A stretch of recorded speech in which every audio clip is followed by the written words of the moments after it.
always starts with stability because it's a great way to move your body and kind of get used to moving it with your core engaged. So that's our main focus today.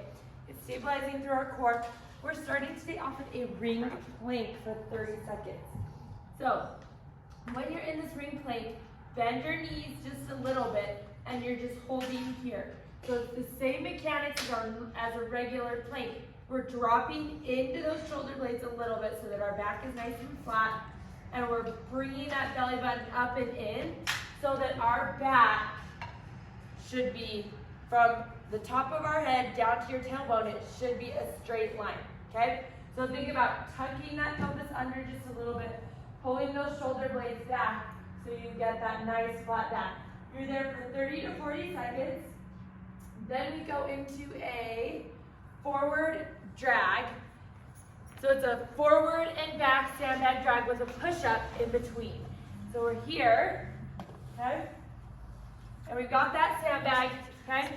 So you're gonna drag it up with one hand, drag it all the way back, and then you're gonna go into your push-up here, and then come up and alternate. Now you're gonna drag with the left hand, drag back, okay, and do your push-up. You're doing 8 total, so you're just alternating, and then drag. So it's basically 4 drags on each side, and you're doing 8 push-ups, counting the push-ups. Then we have an overhead banded raise. So this one, we are standing facing either the wall or the door, okay? That band is gonna be somewhat tight to begin with. We're gonna be in a kind of bent and hinged, Krista calls it the power stance. So we're in this power stance and we're gonna bring that band to midline and go up, okay? Trying to keep from that band pulling us off kilter when we go up overhead. So you've really got to engage your core, and then you're gonna let it go, pull it across, and bring it back down, okay? So the breathing here, I would do inhale here, exhale as you go up overhead so that you know that core is engaged, okay? And then you can inhale down and exhale across, and then just alternate that breathing pattern while you're doing it. Because it's really important, if that core isn't engaged and you're not breathing that diaphragm in and engaging, then when you go up, it's going to be really easy to kind of pull that spine in weird directions, okay? And we want to really take care of our back. So you're going to go from that out to the field where you have a kettlebell farmer carry with a bilateral deadlift, okay?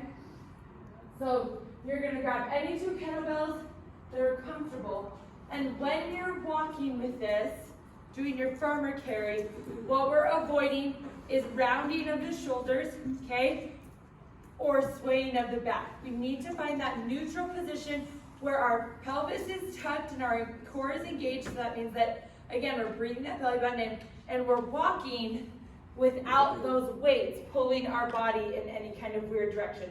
We're controlling where the weights are. Don't let the weights control you.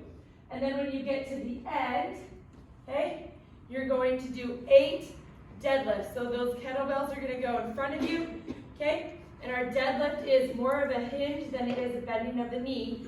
So get into a nice, okay, bent, comfortable knee, and you're going to go down, pushing those hips back, and then bring those kettlebells up, okay? So you got that.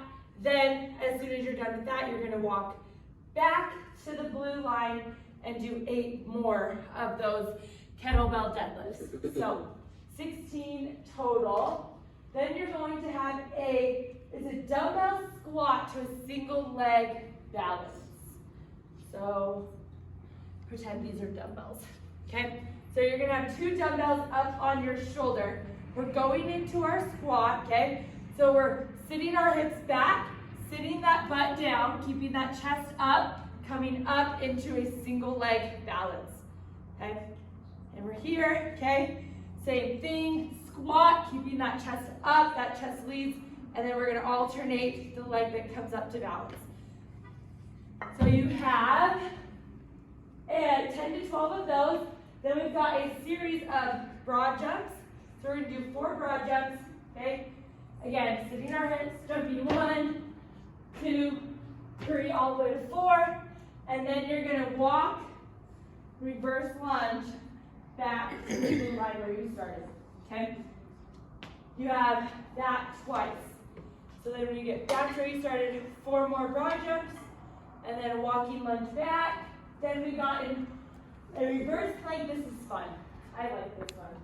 Okay, it's a reverse plank with an alternating leg and arm raise. This is unilateral. So you're going to be in that reverse plank. You're starting with your arms up, and then when you lift one leg, that same arm goes back.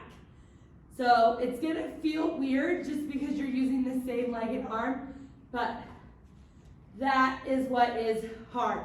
And as soon as this leg goes off of the ground, you need to drive hard through the heel of that other foot to keep your hips from dipping way down or shifting.